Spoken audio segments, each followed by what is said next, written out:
Hey guys, it's Todd from Like Minded Lunatics bringing you, it's another drink place where, hey, it's all we do around here.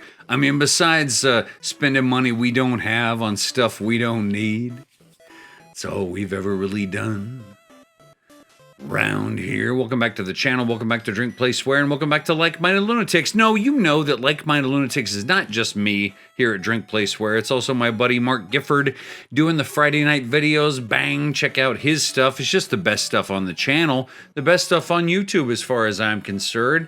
And bang, please hit that subscribe button if you haven't done so already, so you can see, and so I can see, how big this family of like-minded weirdos, degenerates, runaways, and ne'er-do-wells is getting. Okay, so what do we do here at Drink Play Swear? Well, it's exactly what it sounds like. We play a game, usually a classic one, pair it with a beverage, and I tell you a story. That's right, a true story, mostly true story. What are we playing today? It's Ducktales on the NES. Pairing it today with a brand new beverage, never had it before. This is a Bishop Cider, so Mark will be happy. He's a Bishop Cider fan. This is a French 75. It's chroma keying out, but it's a beautiful can, and it's a strong beverage. I'm excited about that. Bubbly, bright lemon. Get yourself something. Oh, it's delightful. All right. So, why did I pick Ducktales, the game, today? Well, part of the reason is because it's a Capcom game. I don't think Capcom's ever put out a bad game, but also because we're talking about Black Friday today, all right? Mark and I were talking on the phone the other day, and we said, let's talk about Black Friday a little bit. And I thought, what would be better than pairing Black Friday with Scrooge McDuck? Because doesn't he seem like the perfect representative, at least from the Disney perspective, the perfect representative for Black Friday, the consumer capitalist culture, but like not in a totally villainous way. You know what I mean? Like, I don't know. He's a likable character, don't you think? So I got to thinking, when it comes to Black Friday, but it also comes to Scrooge McDuck, about like frivolous buying, frivolous spending of money. And I got to thinking about like dumb purchases I've made in my life. And now I'm a college professor, and so when I had that conversation with Mark, I happened to ask my students for the attendance question that day, what sort of dumb purchases they've made in their lives. And it got me thinking about dumb purchases I've made in my life. Just little things, right? Not big, dangerous expenses. I'm talking about dumb shit that you didn't need in the first place. All right, I got a few examples for you. One thing that for some reason I still love to do here in 2022 is collect DVDs and Blu-rays. Like, I love the physical media, and I don't know why I love it so much, but I do. So here's like the Batman series from 1966, the complete set. Here's the X-Men cartoon from the 1990s that no one needs. This is on Disney Plus. I don't need to own this physical media, right? This is the real Ghostbusters on DVD. It's not even the whole set, but look at this enormous box set. Weren't we obsessed with box sets like 20 years ago? Why do I need these things? The answer is I don't, but I have them anyway. And there's lots of stuff like that in my life, but I also would tend to think that there's probably lots of stuff in your life like that as well. Stuff that you don't need, but that you want, right? Scratch that itch. That's what that whole consumerist appeal is. Scratch that itch. Over COVID, I'll give you as Exhibit B, right? DVDs were Exhibit A. Exhibit B, Your Honor.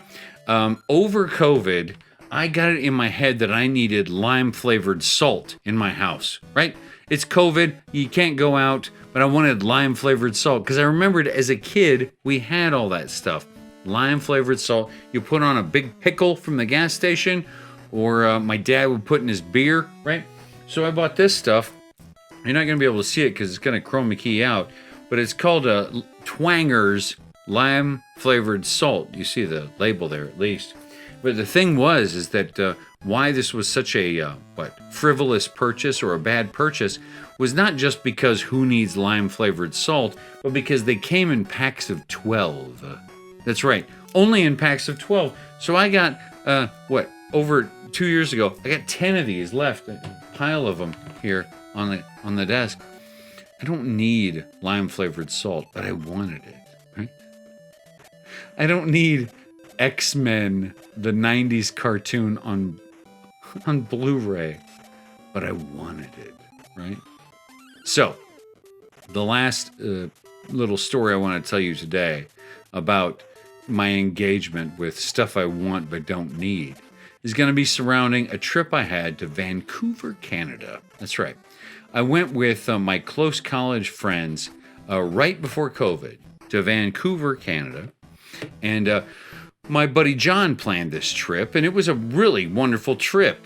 He planned kind of like things around all of us. There were 6 of us in this college group, and I really believe, I've never had a conversation with him about this, but I really believe that he picked things that all of us would like. And one of the things he picked for us to do, sort of activities over the course of this long weekend in Vancouver, was that he selected a bookstore downtown for us to go to. And we walked in this bookstore, and it was heaven as soon as I walked in. It was an old building, brick walls, beat to hell, right? With bad plumbing, water everywhere, which is what you don't want that in a bookstore, right? But is inevitably a part of a bunch of bookstores. And we went in there, and I found this book, right? I found this book, These Items of Desire, which is my final frivolous purchase that I'm going to discuss today, by Louis A. Brennan. And I love it because it's not a genre of book that I typically buy. It's not a book I would have bought anywhere in the world except if I was at this particular bookstore in Vancouver. And isn't that what it's like for those of you who are book lovers and those of you who are bookstore lovers? Isn't that what you look for in going to a bookstore for the first time?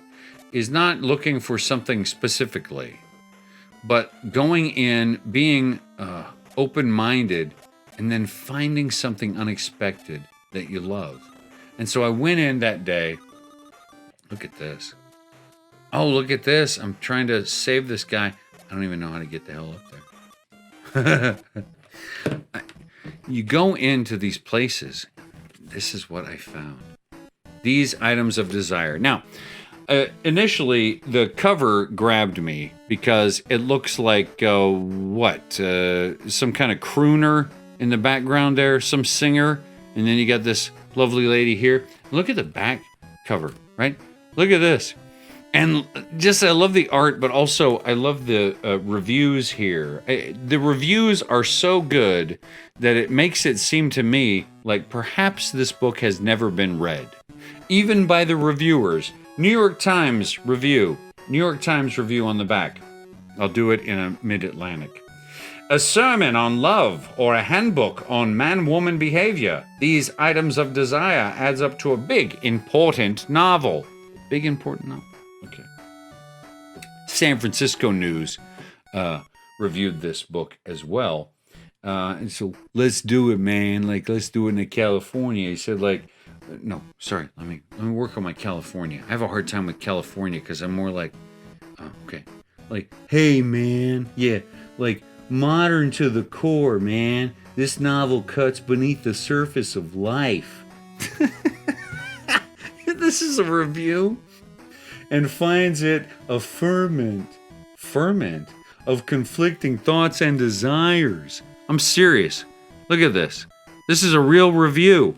So I read this review of the book, and I was like, I have to buy this book. This has to be a book I own.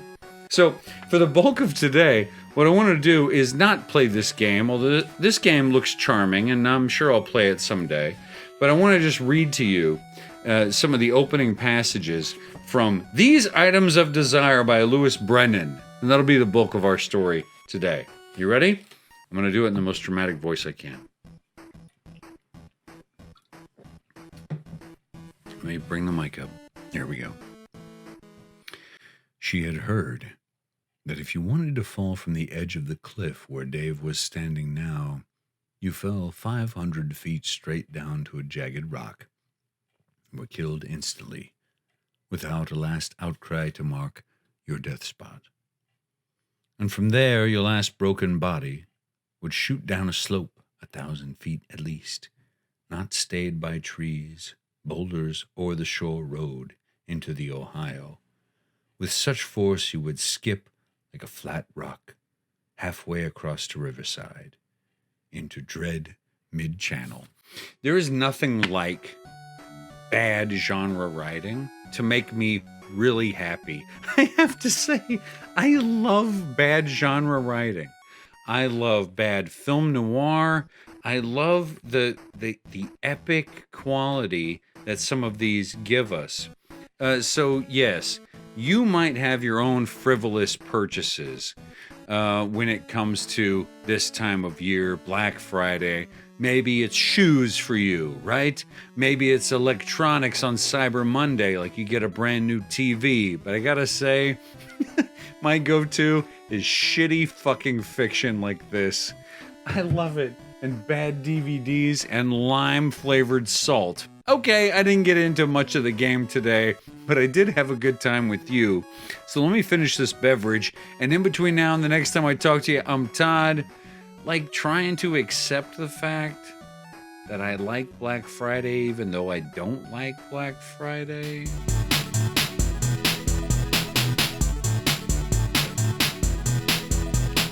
See ya.